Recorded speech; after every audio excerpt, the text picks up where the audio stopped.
ataachilia pesa nyingi kwako, maana tayari umeshamjua Mungu na utazitumia kwa ajili ya ufalme wake. Ile hali ya kutapanya haitajirudia kwako tena, katika jina la Yesu. Baba, rejesha kila kilichoibiwa. Baba, rejesha kila kilichoibiwa. Baba, rejesha kila kilichoibiwa.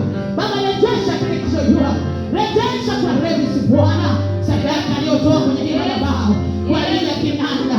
Kadri tunavyozidi kuimba sifa, ndivyo Mungu unarejesha ile makosa tunayolinda katika maisha yako Bwana, katika jina la Yesu.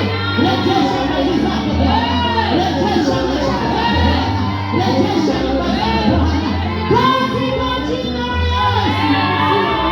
Unirejeshe, unirejeshe. Anasema njoo kwangu unirejeshe.